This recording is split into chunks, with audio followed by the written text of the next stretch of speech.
Hello. So, um, greetings, creatures of the deep. The past few days have been, perhaps the past week. Time's kind of been a blur recently.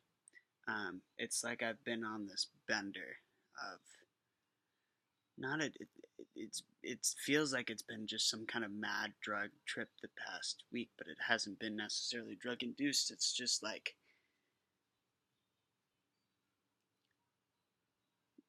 I've opened these doors in my mind.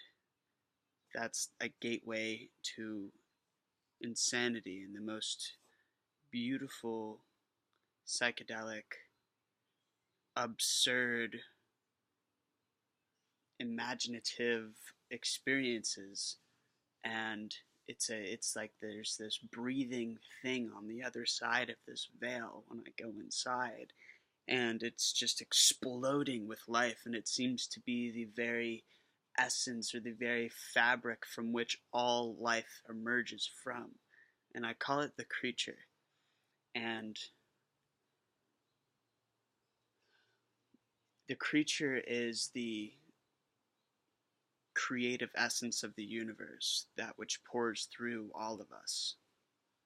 And as humans, we don't create anything, we merely open ourselves as vessels for the universe's creative force, the same force that gave birth to us and that has created everything we see around us. It is the creative force of nature working through us. We are not from nature, we are nature in evolution, in fruition.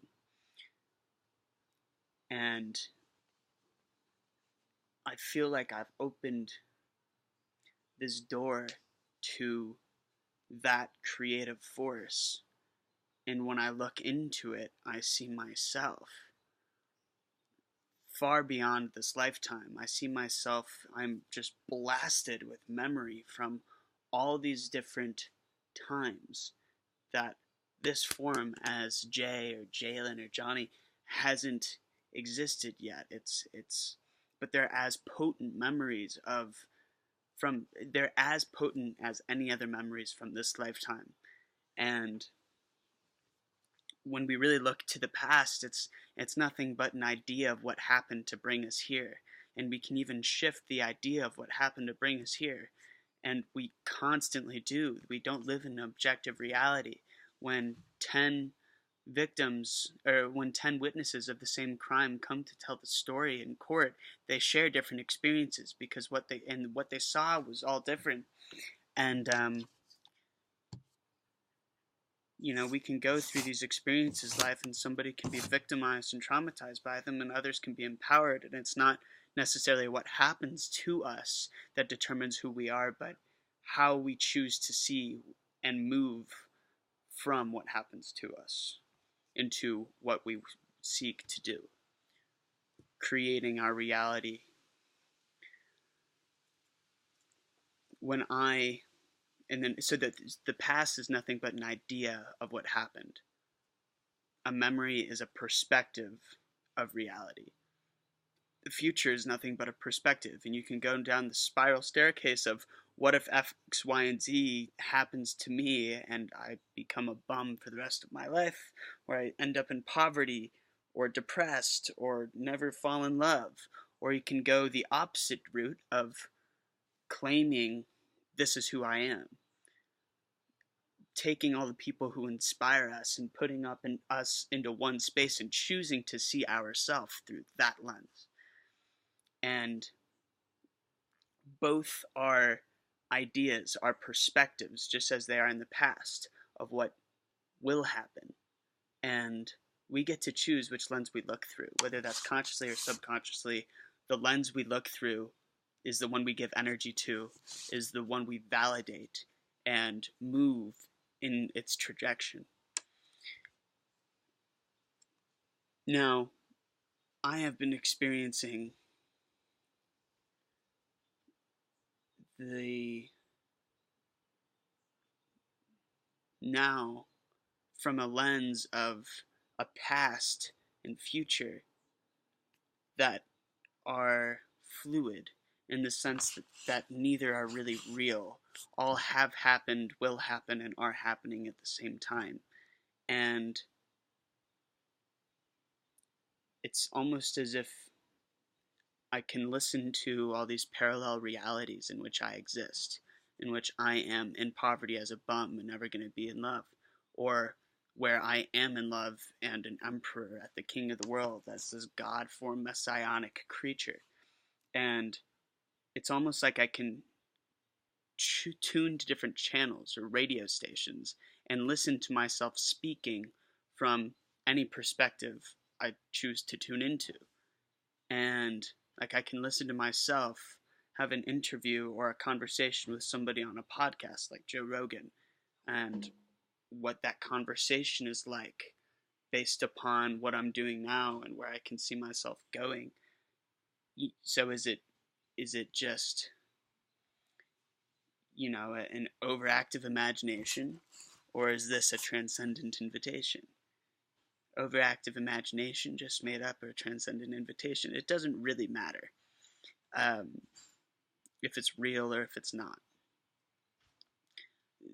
Those terms don't really work for me in my life anymore, just because of how I interact with reality. I just witness and experience a multitude of realities at the same time. And I know there are people on this earth already who utilize these realities, understand them to be true, and walk through them very consciously. And it's a ancient knowledge. It goes back to ancient civilizations, and the knowledge of this multidimensional spectrum of self has become occult and secret. Less so now that we are, entering this globalized state in which information is so readily available to us. But still, it's so secret and hidden, and it's the keys behind what is energy and what are we, and how we can move and influence matter and reality. The more that we, for example, somebody can walk into a room completely oblivious of those around them and just begin jabbering on about whatever's on their mind, regardless of perhaps a very sensitive conversation happening in the room before they came in. Another person more aware can walk into a room and instantly understand that something's off and that they should be quiet and just tune into the situation, because there's this heavy emotional energy in the air. Somebody can walk into a room with their eyes closed after not hearing. So somebody in a crowded room can drop the bomb of, guys, I have cancer and I'm going to die in 2 months. And somebody who didn't hear anything they said could walk into the room with their eyes closed and immediately know something is off just by the feeling of the room.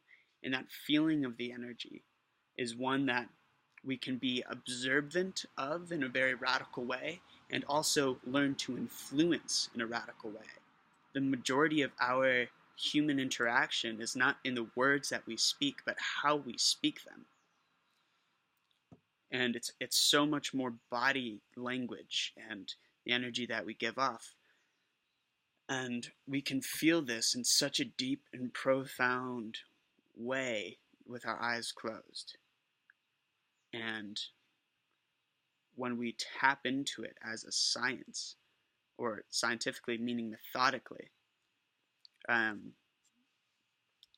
we can get to super conscious states of being, which is what people work with when they're doing Tai Chi or energy work like Reiki. It's all influencing this energy, which is such a broad term, right? That doesn't really describe anything but abstraction.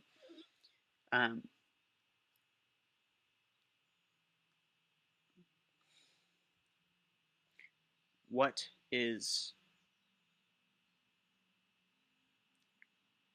Okay, I'm going to go into another bigger tangent on the next video.